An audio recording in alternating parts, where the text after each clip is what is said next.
Now for our story. It was after supper time. Aunt Mary and Lefty had come out to sit on the porch for a while. The evenings were beginning to get a little nippy.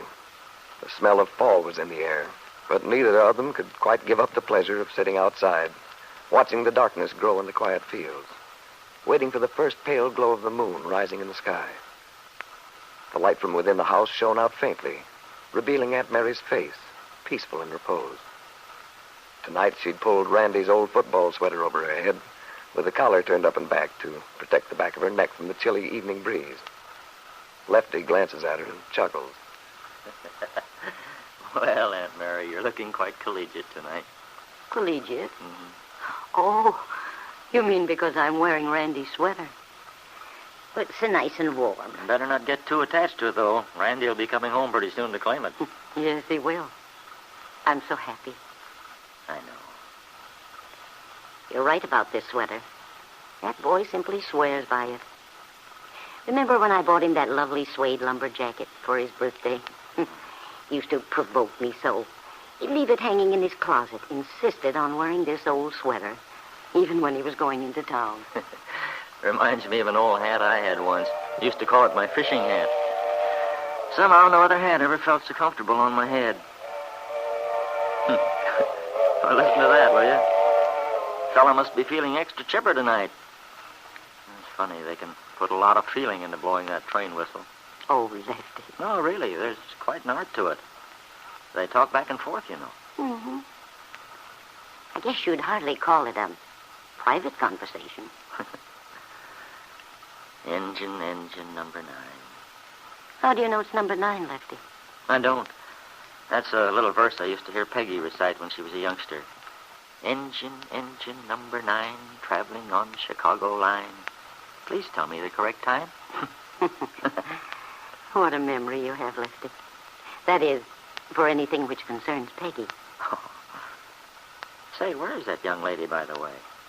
I thought she and Nicholas were coming back for a piece of the apple pie nobody had room for at dinner.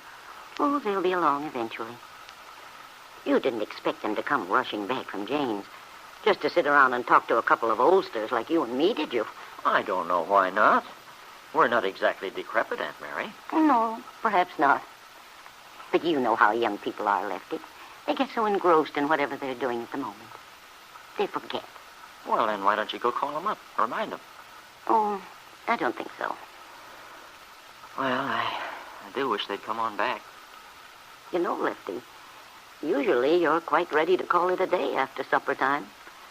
But I notice whenever Nicholas Dorn's around, you can always find some excuse to stay up. Well, maybe so.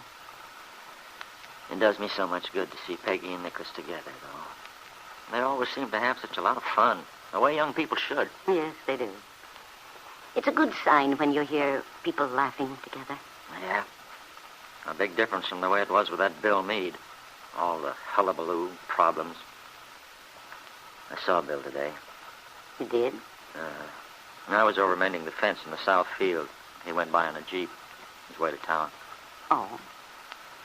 I was kind of surprised that he stopped. I didn't feel much like talking to him. You did, though, I hope. Yeah, I did. Even though I'd preferred to have punched him in the nose. Lefty, you mustn't talk that way. Oh, don't get excited, Aunt Mary. But I can dream, can't I? What did Bill have to say? Nothing. He asked how I was. Says he expects to be back in civilian life any day now. Really? Oh, that's interesting. I wonder what he'll do. You know very well what he'll do, Aunt Mary. Land some soft, plushy job with the Calvert clan. I wouldn't be too sure of that if I were you. Well, let's not get into that argument again. We just never see eye to eye when it comes to Bill Meade. Let's talk about something pleasant. Like Peggy and Nicholas, for instance. Matter of fact, I have something to tell you about that situation. Haven't had a chance to before. Really? Anything new? I told you I saw Nicholas in town. The day you went to the dentist? Mm-hmm. Ran into him on the stairs as I went up to my appointment. He came and sat with me for a while. Well? One thing I've always liked about Nicholas, he's honest and frank. Comes right out with things. You bet he does. No shilly-shallying about Nick. He's been thinking of buying that property over on Kenmore Hill Road. Yeah, I know all about that. I went over and looked at the place with him one day. Really? Did he talk to you at all about his plans? Well, we talked about improvements on the place. I gave him a few suggestions. I mean, anything personal? No. Except he always gives me a song and dance about you, Aunt Mary. He certainly sold on you. Wow. Glad he likes me. But the point is, Lefty, Nicholas isn't planning to live in that house alone. He wants to get married. What? Did he say so in so many words? Yes. He talked to me quite frankly about his feelings toward Peggy. He thinks they could be very happy living there in that little place. Well, that doesn't surprise me one bit, Aunt Mary.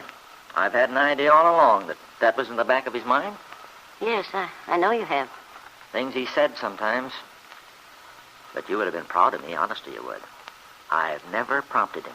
Not once. Well, I should hope not. Well, what do you know? He's really made up his mind. Do you think he said anything to Peggy yet? He may not have said anything directly, but I'm certain Peggy understands pretty well how Nicholas feels. She told me as much. Well, now, there you are. That's what I like about that young man. Coming to you about it, talking it over. But what he told me, Lefty, didn't make me very happy. No? Well, how come?